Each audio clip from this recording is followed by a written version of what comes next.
السلام علیکم ورحمۃ اللہ وبرکاتہ۔ معزز ساتھیوں، آج کی اس ویڈیو میں آپ لوگوں کے سامنے حضرت ابو بکر صدیق رضی اللہ عنہ کے متعلق کچھ پیراگراف لے کر حاضر ہوئی ہوں، اور مجھے امید ہے کہ آپ لوگ میری ویڈیو کو مکمل واچ کریں گے اور اپنی فیملی فرینڈ میں شیئر کرنا۔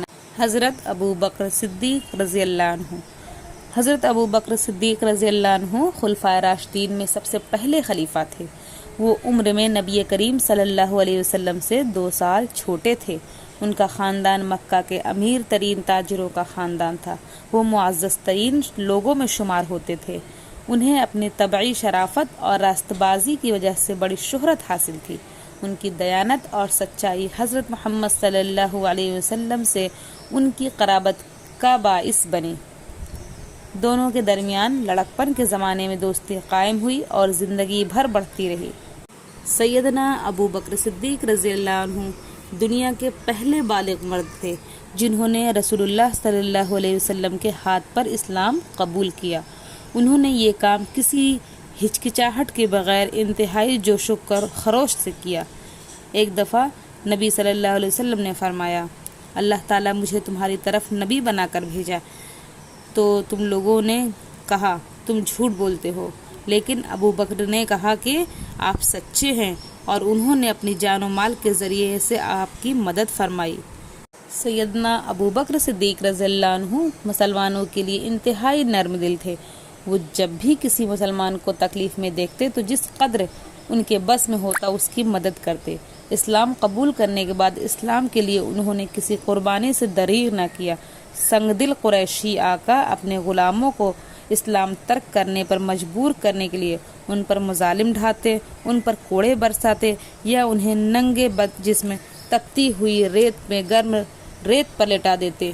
ایک قریشی سردار امیہ بن خلف نے اپنے غلام حضرت بلال بن رباح رضی اللہ عنہ کو سخت دھوپ میں تپتی ریت پر لٹا کر ان کے سینے پر بھاری پتھر رکھوا دیے تھے۔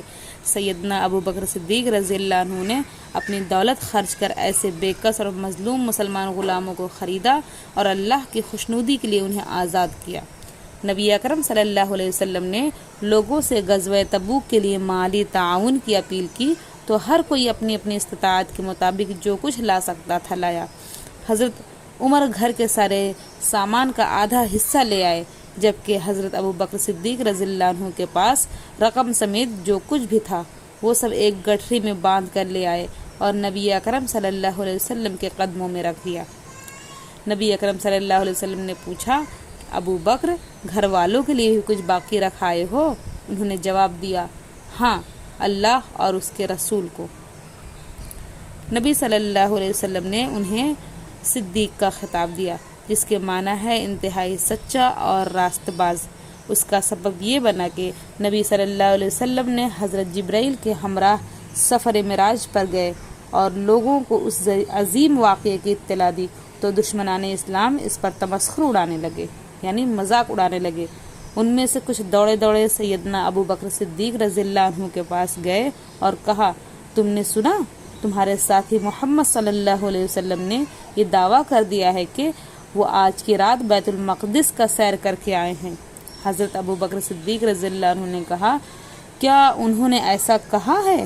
کافروں نے جواب دیا، ہاں۔ حضرت ابو بکر صدیق رضی اللہ عنہ نے کہا، اگر انہوں نے کہا ہے تو واقعی سچ ہے۔ لوگوں نے کہا، کیا تم اس بات کی تصدیق کرتے ہو کہ وہ رات کو بیت المقدس گئے اور صبح ہونے سے پہلے ہی واپس بھی آ گئے؟ حضرت ابو بکر صدیق رضی اللہ عنہ نے کہا، میں تو ان کی اس سے بھی بڑی باتوں کی تصدیق کرتا ہوں۔ میں تو صبح و شام ان تمام باتوں کی تصدیق کرتا ہوں جو آسمان سے ان کے پاس آتی ہیں۔ اسی روز سے اللہ ان کا لقب صدیق رکھ دیا گیا۔ رسول اللہ صلی اللہ علیہ وسلم کی زندگی کا ایک اہم تاریخی واقعہ مدینہ کی طرف آپ کی ہجرت تھی۔ اس کے جملہ انتظامات سیدنا ابو بکر صدیق رضی اللہ عنہ نے کیے اور نبی صلی اللہ علیہ وسلم کے ہمراہ سفر کیا۔ تمام صحابہ کرام میں سے یہ اعزاز بھی ان کے حصے میں آیا کہ وہ رسول اللہ صلی اللہ علیہ وسلم کی زندگی کے انتہائی نازک مواقع پر آپ کے ساتھ رہے۔ وہ تمام غزوات میں بھی آپ کے ہمراہ تھے، آپ کے پرچم تلے زیادہ شجاعت دیتے رہے۔ قرآن مجید کی جمع و تدوین کا کام بھی انہی کی نگرانی میں سر انجام پایا۔ رسول اللہ صلی اللہ علیہ وسلم اپنی حیات مبارکہ کے آخری ایام میں جب علالت کے باعث بے حد کمزور ہو گئے اور نماز کی امامت کرانا مشکل ہو گیا تو آپ نے انہی کو اپنی جگہ امام مقرر فرمایا۔ نبی اکرم صلی اللہ علیہ وسلم کی وفات کے بعد مسلمانوں نے انہیں خلیفہ اول منتخب کیا۔ انہوں نے اپنی استقامت اور ایمانی قوت کی بدولت اسلام کی بنیادوں کو ہر قسم کے نقصان سے بچایا۔ حضرت ابو بکر رضی اللہ عنہ کو ان لوگوں سے بھی لڑنا پڑا جنہوں نے اسلام ترک کر کے مسلمانوں کے خلاف لڑائی شروع کر دی تھی۔ انہوں نے منکرین زکوٰۃ کے خلاف بھی جہاد کیا اور نبوت کے جعلی دعوے داروں یعنی مسیلمہ کذاب اور اسود عنیسی وغیرہ کو شکست فاش سے دوچار کیا۔ سیدنا ابو بکر صدیق رضی اللہ عنہ جتنی سادہ اور پرخلوص شخصیت کے مالک تھے اتنے ہی ایمان میں پختہ اور مضبوط تھے۔ رسول اللہ صلی اللہ علیہ وسلم کی طرح ان کا انتقال بھی 63 سال کی عمر میں ہوا۔ جس طرح وہ نبی صلی اللہ علیہ وسلم کی پیدائش کے 2 سال بعد دنیا میں آئے، اسی حساب سے نبی صلی اللہ علیہ وسلم سے 2 سال بعد دنیا سے رخصت ہوئے۔ انہیں اب نبی صلی اللہ علیہ وسلم کی پہلو میں دفن کیا گیا۔ ان کے بارے میں نبی کریم صلی اللہ علیہ وسلم نے فرمایا، اگر میں اپنی امت کی کسی فرد کو اپنا خلیل یعنی پکا دوست بنا سکتا تھا تو ابو بکر کو بناتا، لیکن وہ میرے بھائی اور میرے ساتھی ہیں۔ یہ تھا حضرت ابو بکر صدیق رضی اللہ عنہ کے متعلق کچھ پیراگراف جس کو میں نے آپ کے سامنے پیش کیا۔